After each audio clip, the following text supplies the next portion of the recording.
সোনাবাড়ি ঘেরা এই ভারতবর্ষের জমিনে আল্লাহর ওলি ছিলেন হযরত আব্দুল্লাহ ইবনে মুবারক নয়, আমার ভারতে নয় বাবা, ভারতের বাইরে আল্লাহর ওলি, জগৎ বিখ্যাত আল্লাহওয়ালা আল্লাহর ওলি হযরত আব্দুল্লাহ ইবনে মুবারক রাহমাতুল্লাহ আলাইহি।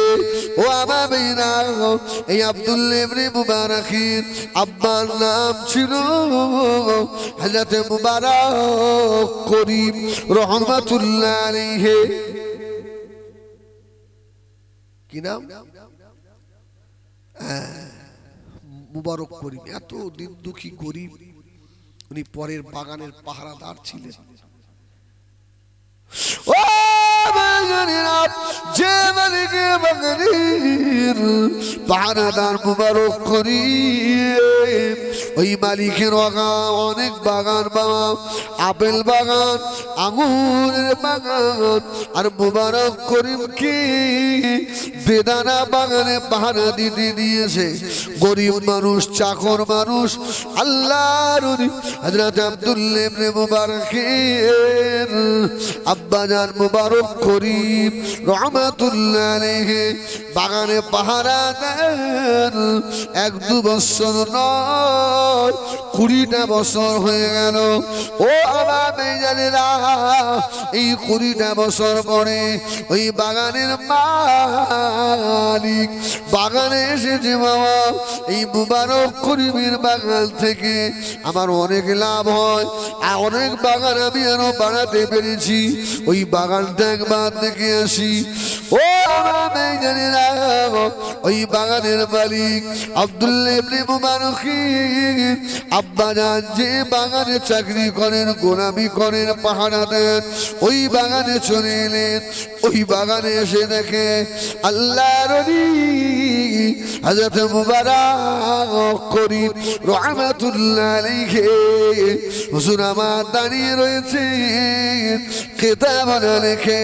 বাগানের মালিক ঢুকে বললেন, ও বাবা ছেলে, বাবা মুবারক করিম, আমি বহুদিন পরে এই বাগানে এলাম বাবা। এই বাগানের ভালো একটা ফল আমাকে একটু খাওয়াবি বাবা। সুবহানাল্লাহ বলে,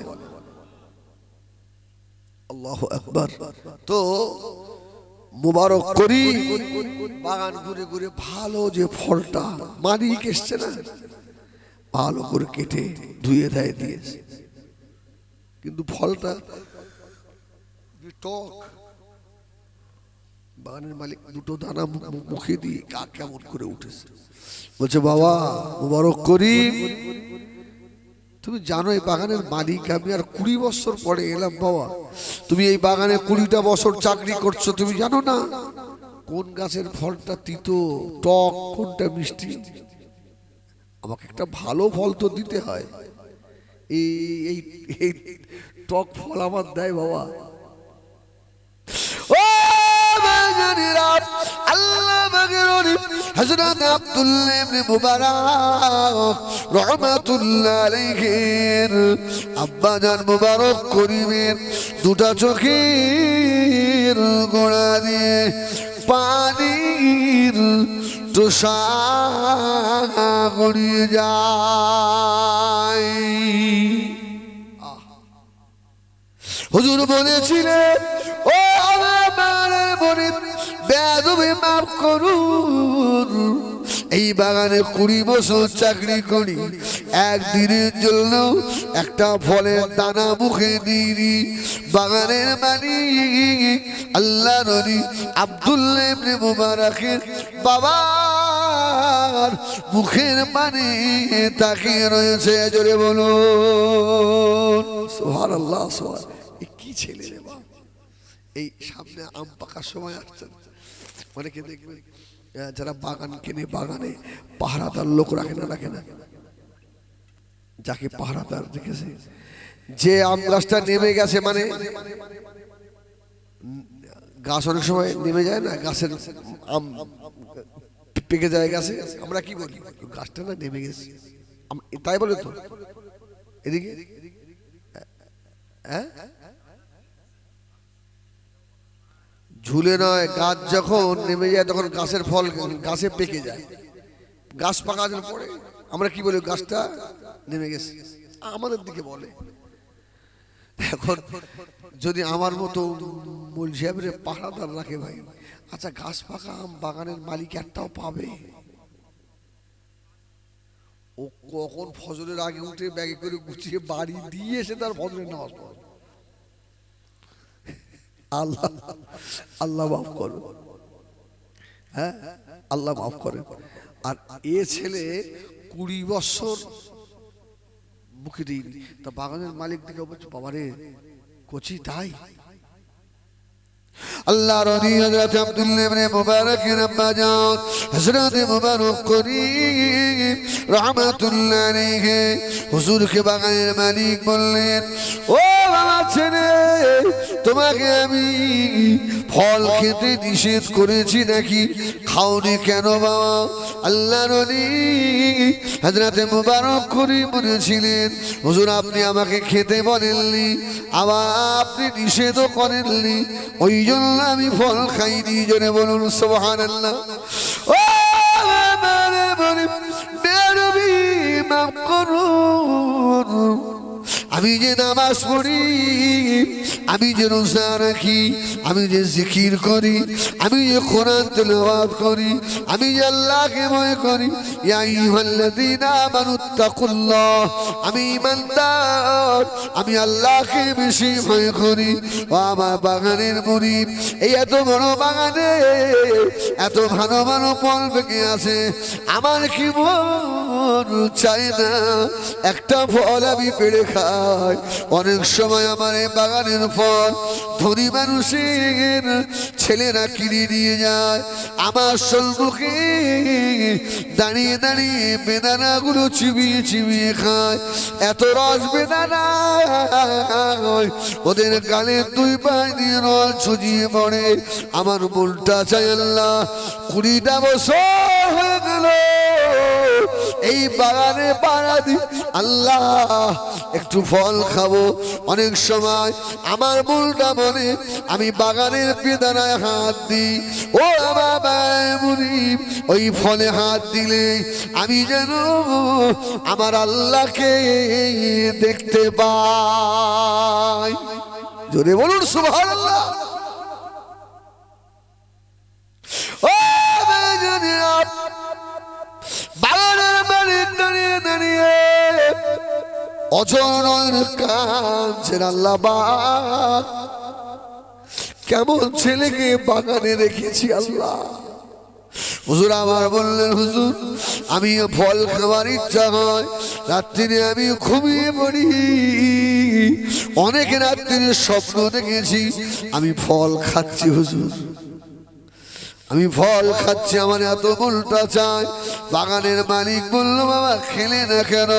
হুজুর বললেন, না জানি না বলা, এই বাগানের একটা ফল যদি খেয়ে ফেলি, আমার নামাজ ময়দান হাসরে আল্লাহ যদি আমাকে ডেকে বলে, ও বাবা মুবারক করিম, আহা সুবহানাল্লাহ বলেন, সুবহানাল্লাহ বলেন, সুবহানাল্লাহ বলেন, বাবা মুবারক করিম তোর জীবনের নামাজ বরবাদ হয়ে গিয়েছে, তোর জীবনের রোজা বরবাদ হয়ে গিয়েছে রে, তোর জীবনের হক, তোর জীবনের কোরআন তেলাওয়াত, তোর জীবনের জিকির আজকার সব বরবাদ হয়ে গিয়েছে। বাবা মুবারক করিম আমি জাহান্নামী হয়ে যাব, জাহান্নামের আযাব আমার সহ্য করার মতো ক্ষমতা আমার নাই। এই না মনে করে ওই বাগানের ফল আমি মুখে দিই না। ওই বাগানের মালিক খুশি হয়ে বাগানে দাঁড়িয়ে বলেছিলেন, ও বাবা ছেলে, বাবা মুবারক করিম, আমি তোকে আজকে আল্লাহর রাস্তায় আযাদ করে দিলাম। সুবহানাল্লাহ। যা তুই আজ থেকে আজাদ হয়ে গেলি। আল্লাহকে বলছে, আল্লাহ অল্প দিনের দুনিয়ায় যদি একটু নফসটাকে কন্ট্রোল করা যায়, একটু কষ্ট করলে আল্লাহ আমাকে দুনিয়ায় আপনি এই নিয়ামত দিলেন, সুবহানাল্লাহ, আমি আজাদ হয়ে গেলাম। ও লোক তো খুশিতে বাগবাগ হয়ে বাড়ি গেল। বাগানের মালিক খুশি হয়ে আস্তে আস্তে বাড়িতে গিয়ে বিবিকে বলছে, জানো আমাদের সেই বেদানা বাগানের সেই ছেলেটা, সেই মুবারক করি 20 বছরের মধ্যে একটা ফল খায়নি, জানো, আমি খুশি হয়ে ওকে আজকে আজাদ করে দিয়েছি। মালিকের বিবি বলছে, এইবারে আপনি শেষ হয়ে যাবেন, আপনার আর উন্নতি হবে না। ওই ছেলেটার জন্যই তো আপনার এত কিছু, ওকে তাড়িয়ে দিয়েছেন, আমার জান ছেলেটাকে নিয়ে আসেন, সুবহানাল্লাহ বলেন। তো বাগানের মালিক বলছে, দেখো বিবি, আমি তাড়িয়ে আজাদ করে দিলাম, আবার আনতে গেলে খারাপ লাগে না? বলে শুধু আনলে হবে না, যে বাগানটা উনি পাহারা দেবেন ওই বাগানের অর্ধেক ওকে মালিক করে দেবেন। সুবহানাল্লাহ, সুবহানাল্লাহ, সুবহানাল্লাহ। দেখেন, আল্লাহকে ভয় করলে আল্লাহ আপনার দুনিয়ায়ও দেয়, আখিরাতেও দেয়।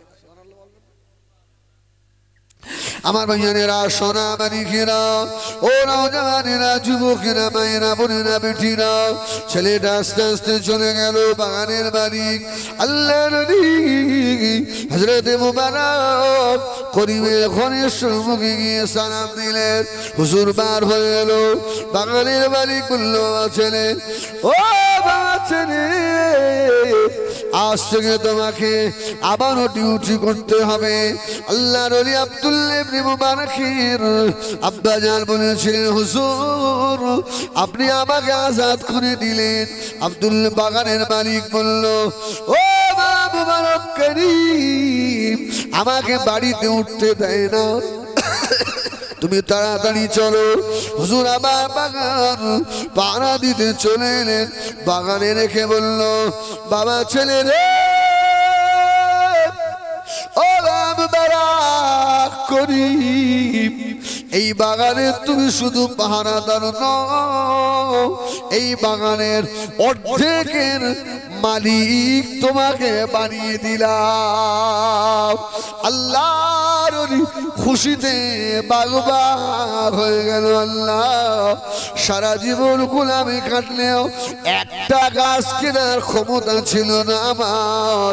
আল্লাহ আমি যে তাকওয়া করেছি, ইত্তাকিল্লাহ, আমি যে তোমাকে ভয় করেছি, আল্লাহ 20টা বছর ভয় করার বিনিময় এত বড় বাগানের অর্ধেকের মালিক বানিয়ে দিলেন। আল্লাহ দুনিয়ায় যদি এই দেন, ময়দান মাহশারে তোমার কাছে আমার জন্য কত বড় পুরস্কার না নিহিত রয়েছে।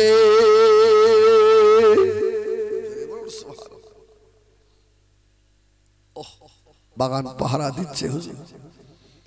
ইতিমধ্যে ওই বাগান মালিকের সুন্দরী একটা মেয়ে, মেয়েটা খুব ভালো আল্লাহওয়ালা। এখন সেই রকম ছেলে দেখে তো বিয়ে দিতে হবে, দিনদার ছেলে দেখে। দিনদার ছেলে খুঁজে পাচ্ছে না, তো স্বামী স্ত্রী আলোচনা করে বলছে, শোনো, আমাদের বাগানের ওই পাহারাদারটা আছে না, সুবহানাল্লাহ বলেন, সুবহানাল্লাহ বলেন। আল্লাহ কি নিয়ামত দেয় দেখেন। আর এই তাকওয়ার কারণে ওই মায়ের পেট থেকে আল্লাহ এমন একটা বাচ্চা দিয়েছে, যে বাচ্চার নাম তামাম বিশ্বের মানুষের ঠোঁটের আগায়। সুবহানাল্লাহ, সুবহানাল্লাহ। মা, আমার মা, তুমি ভালো হও মা, তুমি একটা সমাজকে ভালো উপহার দিতে পারো, ঠিক কিনা ভুল বলেন? এই জন্য কবি বলেছেন, মায়ের শিক্ষা আগে হলে শিশুর শিক্ষা মায়ের কোলে। সুবহানাল্লাহ, সুবহানাল্লাহ। শোনেন, কেউ আমার রাগ করছেন নাকি? আল্লাহু আকবার, বাইন আল্লাহু আকবার, বাইন আল্লাহু আকবার। মুবারক করিমকে ডেকেছে, বাবা মুবারক করিম, তোমার মতো একটা ছেলে চাই, একটা ছেলে খুঁজে খুঁজে এনে দেবে বাবা। হুজুর বলেন, তাহলে আমাকে সময় দিতে হবে। যাও, তোমাকে 1 বছরের ছুটি দিলাম, আমার মেয়েটার একটা ভালো জুড়ি ব্যবস্থা করে দাও। উনি 1 বছর ঘুরে ঘুরে ঘুরে ঘুরে এসে বলছে, হুজুর আমার যে ইঞ্চি টেপ আমাকে দিয়েছিলেন মাপতে, যে সেটা তাকওয়াদার হওয়া লাগবে, ভালো হওয়া লাগবে। আমার টেপ দিয়ে মেপে একটা ছেলেও মাপে আসেনি, সুবহানাল্লাহ বলেন। ওই মাপে একটা ছেলেকেও পাইনি। তার মানে বলছে না, জুব্বা ঠিক আছে, দাড়ি ঠিক আছে, জামা ঠিক আছে, লেকিন ভিতর ভালো নয়। সে টেপ দিয়ে মাপ দিয়ে দেখছি ছোট হয়ে যাচ্ছে, সুবহানাল্লাহ। আচ্ছা, এরাই মানুষ বলেন? হ্যাঁ, কিন্তু সমাজের লোক কিন্তু বর্তমান সমাজে এরকম মানুষকে দাম দেবে? পাগল কোথাকার, গ্রামের পাগলটা। গ্রামের যে তাহাজ্জুদ পড়া মানুষ, এইরকম মানুষ কোনদিন মসজিদের সেক্রেটারি আছে দেখেছেন? কিছু বোঝে? ওরে মসজিদেও ঢুকতে দেবে না, মাদ্রাসাও ঢুকতে দেবে না। ওকে গ্রামের লোক পাগল নামে ডাকে। আর গ্রামের সব থেকে বড় শয়তান সুদখোর বদমাইশটারে, যেন আপনাদের গ্রামে ভাববেন না ভাই। আমি এখন এই গ্রামে এসে বলেছি, যদি মারধর দাও আমি বাড়ি পাবো। এই গ্রাম ভালো, অনেক গ্রাম আছে ভাই রে, নামাজ পড়ে না, মসজিদের দায়িত্ব নিয়ে বসে আছে। যারা এই ঘর আবাদ করে ওই দায়িত্ব ওদের দেওয়াই ভালো, ঠিক কিনা ভুল বলে? আল্লাহ যাক, ফালতু কথা আল্লাহ বলতে পারে। তো হুজুর 1 বছর ঘুরে ঘুরে এসে বলছে, আমার ইঞ্চি টেপে একটাও ধরা পড়েনি। যা, মেয়েটার কি হবে? ও স্বামী স্ত্রী বসে আলোচনা করে ফেলল, দেরি করা যাবে না। হযরত মুবারক করিমের মতো ছেলে খুঁজে পাওয়া যায় না। আমার আপনার যা সম্পত্তি আছে, এই সম্পত্তি 3 ভাগের 1 ভাগ মুবারক করিমকে দিয়ে দেব। আমাদের মেয়েটা মুবারক করিমের সঙ্গে বিয়ে দেব। জোরে বলুন সুবহানাল্লাহ। হযরত আব্দুল্লাহ ইবনে মুবারক আমাদের আল্লাহর আবেদা জাহেদা বান্দি বাবু আল্লাহর ওলি মানুষ, বিবাহ শাদী শুদা হয়ে গেল।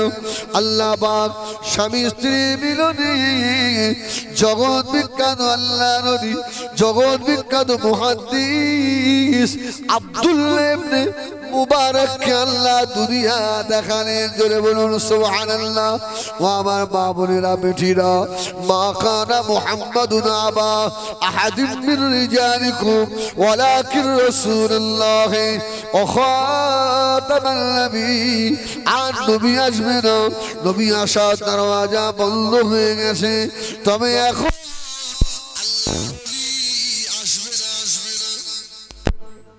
আল্লাহর ওলি হবে না? আল্লাহর ওলি আছে রে ভাই, লুকিয়ে আছে, লুকিয়ে আছে। এই কচিরা বাপ, অত জোরে কথা বলতে নেই, সরে যাও, যাও। এই আমার দিকে ফেরো। সুবহানাল্লাহ বলে, খুব অসুবিধা হচ্ছে। সুবহানাল্লাহ, সুবহানাল্লাহ। ও ভাইজানেরা, আর মিনিট 15 আপনাদের কাছে থাকবো।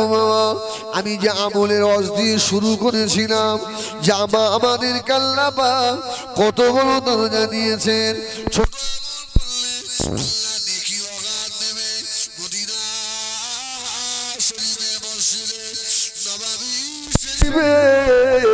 আল্লাহ নবী ওয়াজ করছেন, জুমার নামাজে আল্লাহ নবী বক্তব্য রাখছেন। আপনাদের গ্রামে হয়? আজানের আগে হয় না পরে হয়? তারপরে আজান দিয়ে নামাজ, এটাই ঠিক। আমি যে মসজিদে জুমা পড়াই আমাদের গুমাতে, মোতরাপুরে, ওই গ্রামটা আলা হযরত মেজলা হুজুর পীর কেবলা গ্রাম। জোরে বলুন সুবহানাল্লাহ। হুজুর কেবলা গ্রামে খুব মহব্বত করতেন। তো হুজুর কেবলা ওখানে বলে গেছেন, বাবা আজান মানি নামাজ, আজান মানে বক্তৃতা নয়। আপনারা মসজিদে বক্তব্য দেবেন, আগে দিয়ে দেবেন, বক্তব্য হয়ে গেলে আজান দাও, আজান দিয়ে নামাজ শুরু। তাহলে এ থেকে আমি বুঝলাম আপনাদেরকে আমি ইনশাল্লাহ খাঁটি, আমার দাদা হুজুরের মানুষ সব, আলহামদুলিল্লাহ। যাই হোক, আল্লাহ নবী ওয়াজ করতে করতে বললেন, সাহাবীরা ও আমার সাহাবী কেরামেরা, আমি রাসূলুল্লাহ বলে দিলাম, যদি কোনো মানুষ মসজিদ ঝাড়ু দেয় বাবা, আল্লাহ পাক তার নামে মানে যত সগীরা গুনাহ রয়েছে সব আল্লাহ মাফ করে দেবে। শুধু মসজিদ ঝাড়ু দেবে। আর এক রেওয়ায়াতে আছে, যদি কেউ মসজিদের একটা কুটো সরিয়ে দেয়, আল্লাহ তার নামায় আমালে 400 হজের নেকি দেবে। সুবহানাল্লাহ। ও জানেন, আল্লাহ নবী ওয়াজ করলেন, ওই মাহফিলে মসজিদে হযরতে আবু বকর বসে আছেন, হযরতে ওমর ফারুক রাদিয়াল্লাহু তাআলা বসে আছেন, হযরতে উসমান গনিজুল নুরাইন বসে আছেন, হযরতে আলী কাররামাল্লাহু ওয়াজহাহু, ইমাম হাসান ইমাম হুসাইনের আব্বা বসে আছেন। হযরতে আবু বকর মনে মনে করে, আজকে আল্লাহ নবী যে বলেছেন সগীরা গুনাহ মাফ হবে, আমি আবু বকর মদিনার মসজিদে তাহাজ্জুদের আযানের আগে গিয়ে লুকিয়ে লুকিয়ে একা একা আল্লাহর ঘর ঝাড়ু দেব। সুবহানাল্লাহ। যাতে জীবনের গুনাহগুলো মাফ হয়ে যায়। এখন আবু বকরের নেকি কম না বেশি? সুবহানাল্লাহ সুবহানাল্লাহ। সে আবু বকর বলছে, আল্লাহ আজকে তাহাজ্জুদের আগে গিয়ে মসজিদে নববী ঝাড়ু দেব, আমি ঝাড় হবে। ও ভাইজানেরা, জুমার দিনে যুবক ছেলেরা মুরব্বীরা মনে এই গুনাহ মাপের কথা মনে করে মসজিদটা ঝাড়ু দেবেন, মসজিদের ঝুলগুলো ফেলে দেবেন। কি দেখি হবে না? যদি আবু বকর মনে করে। আবু বকরের ঘুম হয় না, ঈশার নামাজ হয়ে গেল, হযরত আবু বকর সারা রাত জেগে আছেন। তাহাজ্জুদের নামাজের আগে হযরত আবু বকর ছুটে ছুটে গিয়ে মদিনা মসজিদে নববী শরীফের সম্মুখে দাঁড়িয়েছে।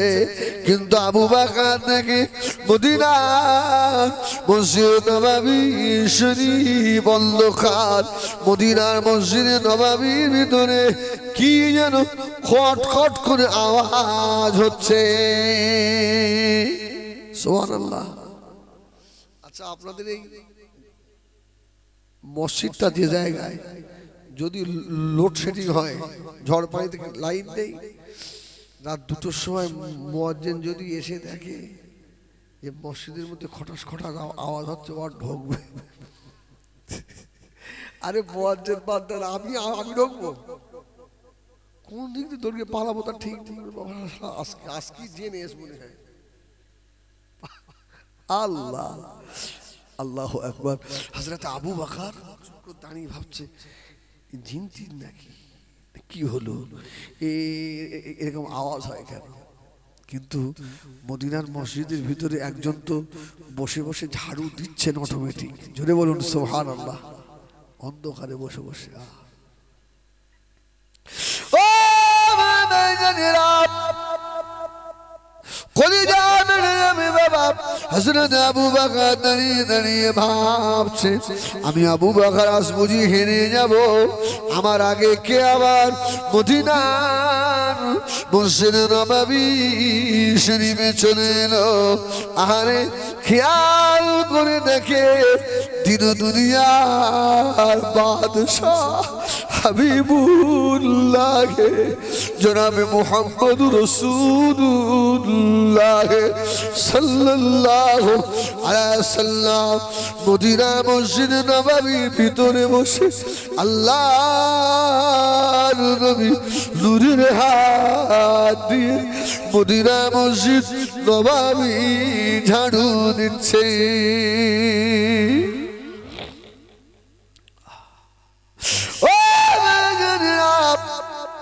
হযরত সিদ্দিক আকবর আবু বকর ছুটে ছুটে গিয়ে মসজিদে নববী শরীফের ভিতরে আল্লাহর নবীকে পাজা বেঁধে জড়িয়ে ধরেছেন।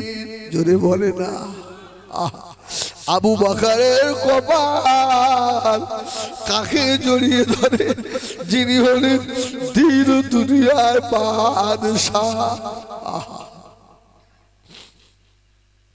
হযরত আবু বকর জড়িয়ে ধরে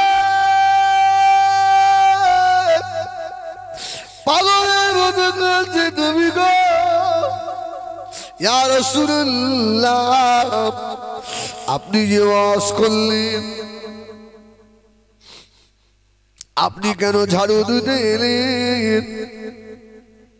ইয়া রাসূলুল্লাহ, আপনি তো বেগুনা নবী। সুবহানাল্লাহ।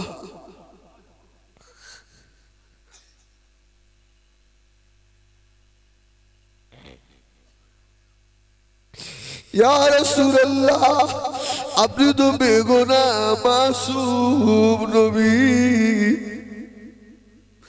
আল্লাহ আপনার শানে কোরআনের আয়াত আল্লাহ নাযিল করেছেন, قد غفر الله لك ما تقدم من ذنبك।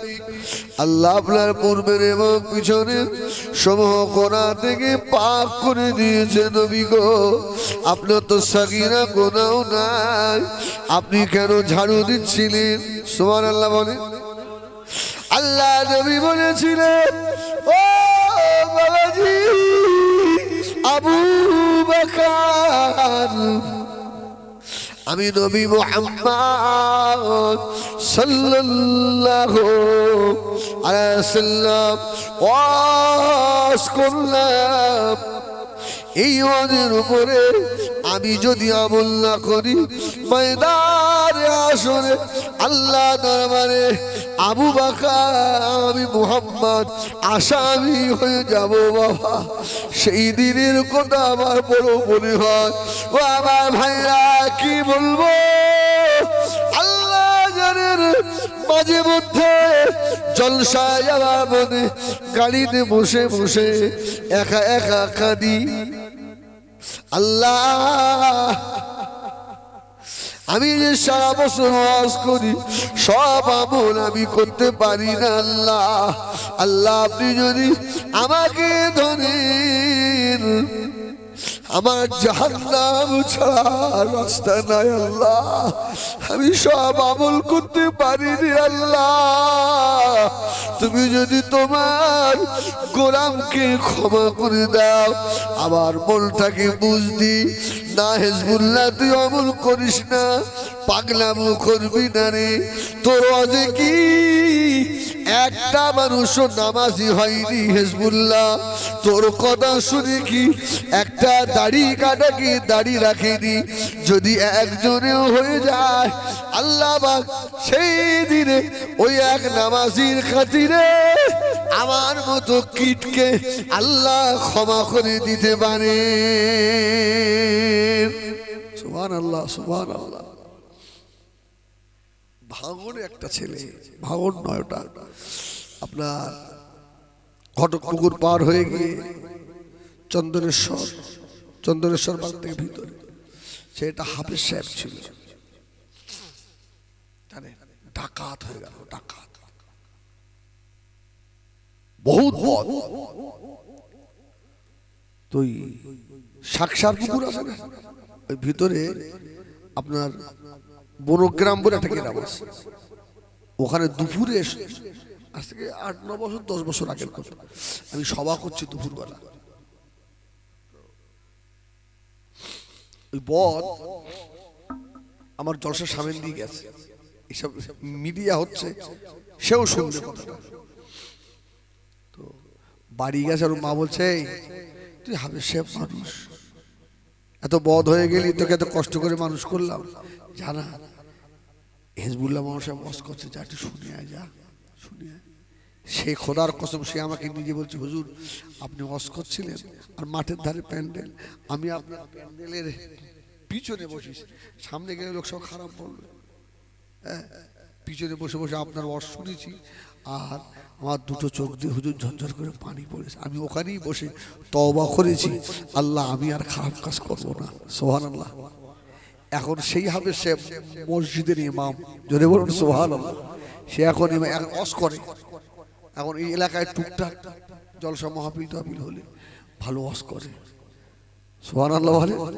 আল্লাহ যে কার কথায় কাকে হেদায়েত করে দেবে, ঠিক কি না? ইন্নাকা লা তাহদি মান আহবাবতা ওয়ালাকিন্নাল্লাহ ইয়াহদি মান ইয়াশা। হেদায়েতের মালিক কে?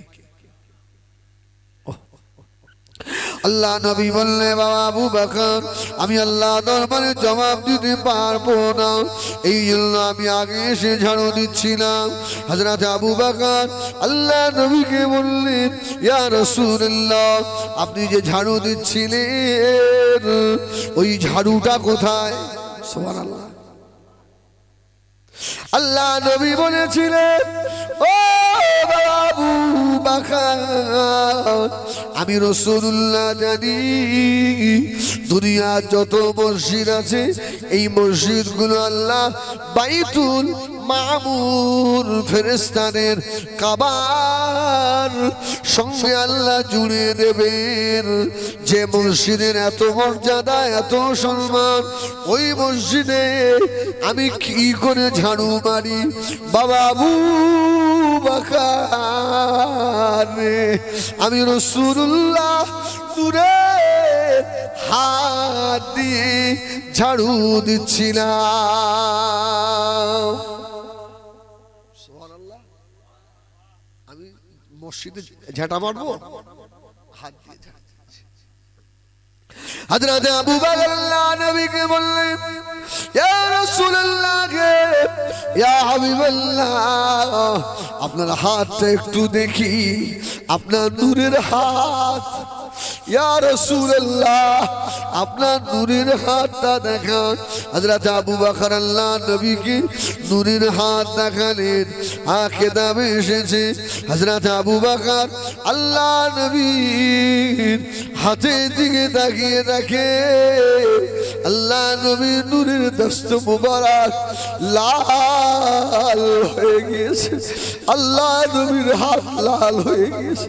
আবু বকর থাকতে পারে না, আল্লাহ নবীর হাত না ধরে মোহাম্মদের চুমা দিচ্ছে। জোরে বলুন সুবহান। ইয়া রাসূলুল্লাহ আপনার হাত লাল হয়ে গিয়েছে। আল্লাহ নবী আবু বকরকে বললেন, এই দুইজনা কথা হচ্ছে বাবা, এমন তো সময় মদিনা মসজিদে নববী শরীফের গেটের কাছে আল্লাহ নবীর আর একজন সাহাবী এসে অপেক্ষা করছে। জোরে বলুন সুবহান। আমি একটু ঝাড়ু দেবো, আমার জীবনের সাগীরা গুনাহ মাফ করিয়ে নেব। উনি কে? হযরত ওমর। সুবহানাল্লাহ সুবহানাল্লাহ। হয়তো ওমর বলছে আমি একটু ঝাড়ু দেবো, ওমর বলছে আমার আগে কে এলো রে বাবা? সুবহানাল্লাহ বলেন। আর আজকে আমি ওমর তো নিয়ত করে এসেছি আবু বকরকে হারাবই। আজকে আবু বকরের আগে মদিনার মসজিদে নববীতে আমি যাব, কিন্তু আমার আগে কি আবু বকর এসে গেল? খেয়াল করে দেখে আল্লাহর নবী আর আবু বকর বসে বসে গল্প করছে। জোরে বলুন সুবহানাল্লাহ। হযরত ওমর ছুটে গিয়ে আবু বকর আর রাসূলকে একেবারে পাঁজা বেঁধে ধরেছে। জোরে বলুন সুবহানাল্লাহ। ওখানে জামাই একটা, শ্বশুর দুটো। সুবহানাল্লাহ বলে। আবু বকরও আমার নবীর শ্বশুর, ওমরও আমার নবীর শ্বশুর। জামাই শ্বশুরের কথা হচ্ছে। সুবহানাল্লাহ বলে। আল্লাহ নবী বললেন, ওমর এত রাত্রে হযরত ওমর জোর করে কেঁদে বলল, ইয়া রাসূলুল্লাহ, আপনার তো গুনাহ নাই, আপনি কেন জানু দিতে এলেন? আমি আবু বকরকে হারাবো মনে করেছিলাম, কিন্তু আপনার আগে চলে এলেন। আল্লাহ নবী ওমরের সঙ্গে কথা বলছেন। মদিনা মসজিদে নববীর গেটে আল্লাহ নবীর আরেকজন সাহাবী এসে দাঁড়িয়েছে। জোরে বলুন সুবহানাল্লাহ। কি সুন্দর মিল দেখেন। এই চারজন রাসূলুল্লাহর বিখ্যাত সাহাবীর ভিতরে দুইজন জামাই আর দুইজন শ্বশুর। সুবহানাল্লাহ বলবেন না? আবু বকর ওমর শ্বশুর, উসমান আর আলী জামাই। সুবহানাল্লাহ ওয়া বিহামদিহি সুবহানাল্লাহিল আযীম। একটু ভেবে দেখেন, উসমান কোনি কি হাজির, আর নেই হচ্ছে উসমান বলছে, ইয়া রাসূলুল্লাহ, আমি উসমান একটু ঝাড়ু দেবো মসজিদটা, জীবনের গোনা মাফ হবে। রাসূল বলল, উসমান সে হবে না। উসমান বলল, জীবনে আমি আবু বকরকে হারাতেই পারলাম না। কিছুক্ষণ পরে হযরত আলী এসে হাজির। সুবহানাল্লাহ বলবেন না? হযরত আলী এসে হাজির। হযরত আলী মদিনা মসজিদে নববীর ভিতরে ঢুকে পড়লেন। হযরত আলী পাগলের মতো কাঁদে।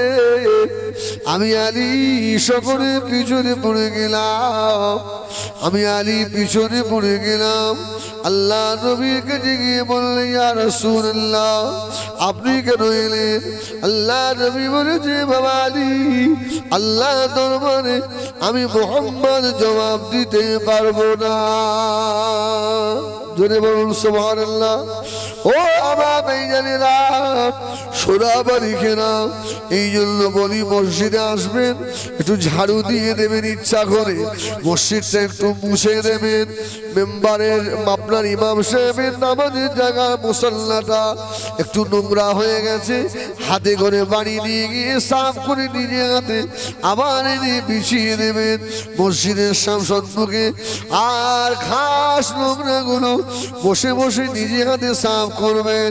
আল্লাহ নবী বলেন, যদি কেউ মসজিদের একটা কুটো সরিয়ে দেয়, আল্লাহ পাক তার জন্য জান্নাতের একটা দরওয়াজা খুলে দেয়। দুরূদ শরীফ, আল্লাহুম্মা সাল্লি আলা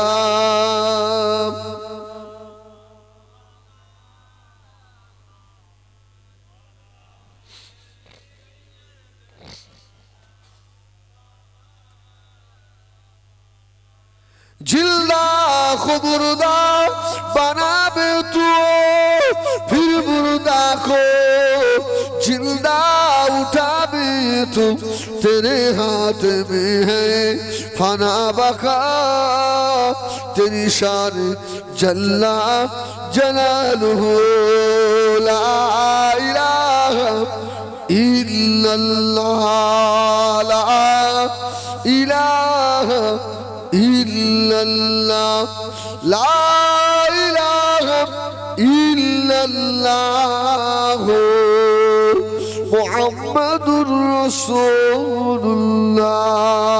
अल्लाहुम्मा सल्लि अला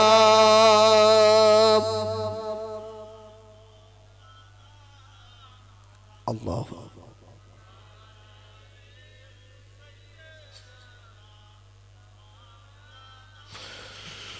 আমার দিনদার ইমানদার ভাইরা, আল্লাহ ওয়ালা বাবাজিরা, যাই হোক, পাক্কা 2 ঘন্টা আমি আপনাদের সম্মুখে মূর্খ মানুষ, আল্লাহ যা কিছু বলিয়ে নিলেন, আলোচনা রাখলাম। কেউ মনে দুঃখ পেলেন বাপ? আর আমি কাউকে তো দুঃখ দেওয়ার মতো ভাষা বলিনি। আর আমি যা কিছু বললাম, আল্লাহ আমাকে সর্বপ্রথম আমল করার তৌফিক দেন, বলে আল্লাহুম্মা আমিন। তারপরে আল্লাহ পাক আপনাদেরকেও আমল করার তৌফিক দেন। আমি দোয়া করি। তবে শেষ কথা একটা বলে যাই বাপ, আমার সোনা, আমরা নামাজ আর কাজা করব না, বলুন ইনশাআল্লাহ। ইনশাআল্লাহ। আর এই অল্প দিনের দুনিয়া, এই একটু কষ্ট করে, আল্লাহ আবাদান আবাদা জিন্দেগি আল্লাহ সুখ দেবে, ঠিক কিনা ভুল বলেন? হ্যাঁ, সুখ দেবে, ছেলে মেয়ে বিবি বাচ্চা কেউ কারো হবে না। শোনা, ইয়াউমা লা ইয়ানফাউ মালুন ওয়ালা বানুন ইল্লা মান আতাল্লাহা বিকলবিন সালিম। ভিতরটা ভালো তৈরি করেন, কাজ হবে। ভিতরটা ভালো তৈরি করতে হবে। আর এই ভিতর ভালো করতে গেলে ভালো লোকের সোহবত লাগবে, ঠিক কিনা? ভালো মানুষের সোহবত দরকার। আর ভালো মানুষের সোহবত যখন হয়ে যাবে, আপনি একজন আল্লাহ ওয়ালা হয়ে যাবেন। আপনি যে কবে কবে ভিতরে ভিতরে আল্লাহর ওলি হয়ে গেছেন আপনি নিজেও জানেন না। জোরে বলুন সুবহানাল্লাহ। ভিতরে ভিতরে কবে যে আল্লাহর ওলি হয়েছেন আপনি নিজেও জানেন না। আপনার আমল যদি ঠিক থাকে, আপনার খাওয়া যদি ঠিক থাকে, হ্যাঁ, আল্লাহ আপনার নামটা কবে যে গোপনে গোপনে ওলির দপ্তরে আল্লাহ লিখে রেখেছে আপনি নিজে জানেন। এই জন্য বেশি বেশি জিকির করতে হয়, বেশি বেশি জিকির করতে হয়। আর এই জিকির যত বেশি করবেন শয়তান তত আপনার কাছ থেকে দূরে পালিয়ে যাবে। বলুন সুবহানাল্লাহ। আর জিকির যত কম হবে তত শয়তান কিন্তু আপনাকে চেপে ধরবে। আমি এই জন্য বেশ কিছু জলসায় বছরে বলেছি কি জানেন, সকালবেলা ঘুম থেকে উঠে আপনি মাঠে যাচ্ছেন, মাঠে নিয়ত করেন যে কটা কদম আপনি তুলবেন, আল্লাহ আমি তোমার জিকির ছাড়া যাব না। সুবহানাল্লাহ, এক কদম ফেললেন, সুবহানাল্লাহ সুবহানাল্লাহ সুবহানাল্লাহ। এই সুবহানাল্লাহ জিকির করতে করতে মাঠে চলে গেলেন। নারায়ে তাকবীর, নারায়ে তাকবীর। হ্যাঁ, এই শোনো, আবার যখন মাঠ থেকে ফিরছেন আবার একটা কদম তোলেন, আলহামদুলিল্লাহ আলহামদুলিল্লাহ আলহামদুলিল্লাহ। অর্ধেক গেলেন, আবার কিছুটা লা ইলাহা ইল্লাল্লাহ লা ইলাহা ইল্লাল্লাহ লা ইলাহা ইল্লাল্লাহ। আপনি আল্লাহর ওলি হয়ে যাবেন। সুবহানাল্লাহ বলেন। শয়তান আপনার কাছে মায়েদের একটা শোনালাম। এবার আমরা যারা পুরুষ আমাদের আপনাদের জন্য একটা টপিক থাকবে। বাবা, যদি নেক বাচ্চা নিতে হয়, আল্লাহ ওয়ালা ফ্যামিলি যদি বানাতে হয়, ছেলে যদি নামাজি নিতে চান, হাফেজে কোরআন নিতে চান, আমরা যারা বাপ আমাদেরও ভালো হওয়া লাগবে না, লাগবে না? সুবহানাল্লাহ বলে। ওহ, একটা ঘটনা শোনাই। একবার মহব্বতে দরুদ শরীফ পড়ে নেন দিন, আল্লাহুম্মা সাল্লি আলা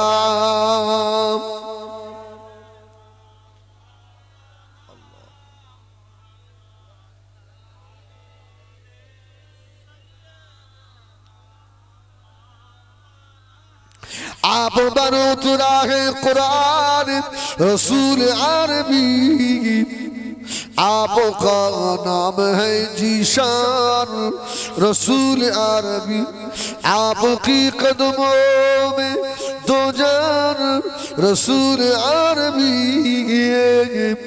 जान है आपसे कुर्बान रसूल अरबी, जल्दी बुलाओ आओ मदीने में, ऐ मेरे आका हिंदी में मैं हूँ परेशान रसूल अरबी, आपकी कदमों में दो जान रसूल अरबी, जान है आपसे कुर्बान रसूल अरबी, अल्लाहुम्मा सल्ले अला सय्यिदिना।